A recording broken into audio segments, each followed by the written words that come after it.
All right, so you're going to have to take apart a couple of things in here. So for this, you just need a screwdriver. There's a number 2 Phillips, and right down here at this corner is the only thing you need to unscrew. So just take that off real quick. All right, once you have the screw out, you can pull on the bottom edge of this, and it's gonna disconnect down here. Then you're gonna take your hand and pull on this edge, and it'll take these clips out. And then kind of just work it. Move your hand around, work it. Yep. Take these clips out. It's gonna feel like you're breaking it.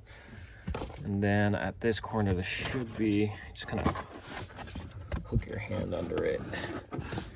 This corner should also be another one. Yep. And it just came off easily right now, but when you take this part off, there should be another one at this corner, another clip, and you take all this off. Well, my plug is plugged in right now. Let's take that out. Yeah, so that's the green plug I was talking about. It's your it hooks up to your switch, which right here is should come with a switch for you to use, and that's when you just, it should have some spaces for you to put in depending on which model you have, but you just press these clips in, push it out, and then that's where you put in you slide in your other switch, and then you can just use it right there. Yeah, but anyways, once you take that out, there is one last thing right here.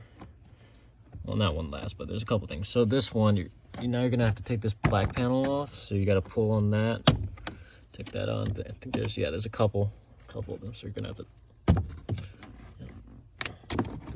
And then there's some things that's kind of rest back there. Can't really see it, but like it kind of rest, these two parts right here kind of rest on these slots back there, and you're gonna have to just push it back in and line it up like that when you put it back up so it doesn't hang. And okay, and then you have access to everything down here, and this is how I tidied everything up with a bunch of zip ties. But you're also going to want to take off, you just pull on this cover, take it out so you can get your fuses, and you'll see this is where some of the stuff that I bought is right here. So right here is actually, it's a bit hard to take out, but basically behind this, so originally it's all flat like this. The 7.5 is basically, there's this first 7.5 right here, then there's an empty gap, and then there's another 7.5 right after that in order. So 7.5 blank 7.5. So you unplug that farther 7.5, you take that out, okay? And then this thing, this red and black thing, this comes, it's just the red and black part, and you're going to take that 7.5 that you just pulled out. Okay, you're going to take that 7.5 you just pulled out right there, and you're going to put it on the bottom slot of this, because these 2 amps right here, the 7.5 and the 5, it's going to be empty because you have to buy the 5 separately, and you got to take that 7.5 that you already have, you got to take it out and put it in that bottom slot, and take that 5 amp that you bought and put in the top slot. And then you'll take it, and they'll have some connectors, and you're just going to plug that right where you took out your rear 7.5.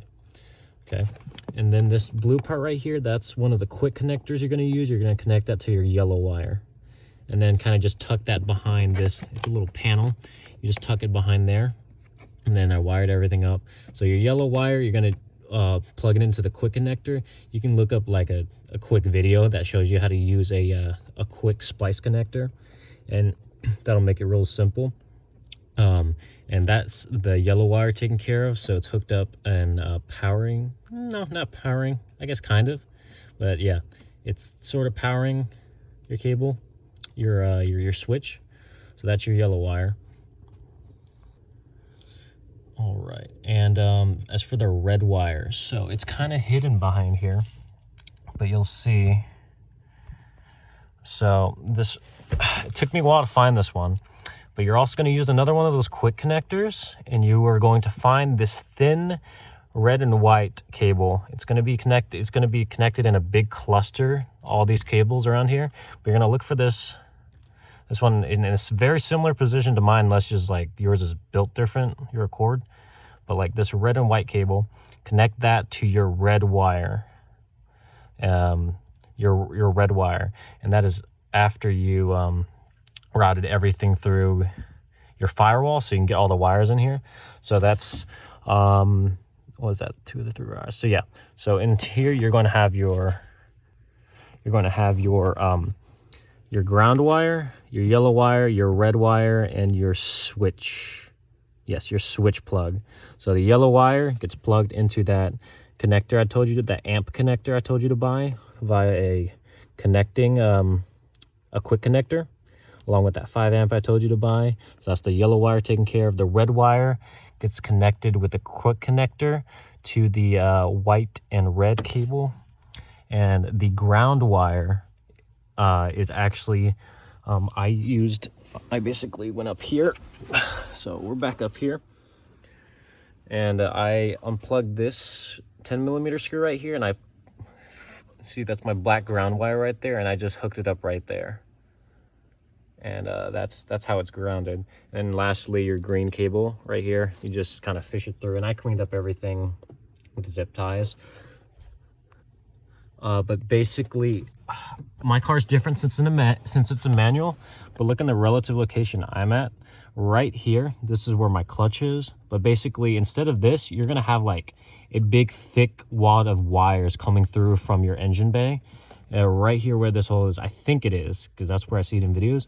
You're basically gonna go out into your engine bay, and you're gonna kind of guide it. Guide the wires down into this hole and pull it through. You might need 2 people, but what I did basically with mine, I had to wire mine somewhere else, but a method I used, that I took something like a stick, in this case I had a chopstick, and I zip tied it to the end of the wire, and I pushed it through the connection, and then I went, I was in the outside in the engine bay, I pushed it through here, and then I went back in here, and I grabbed it, pulled it through, and that's how I got my wires through.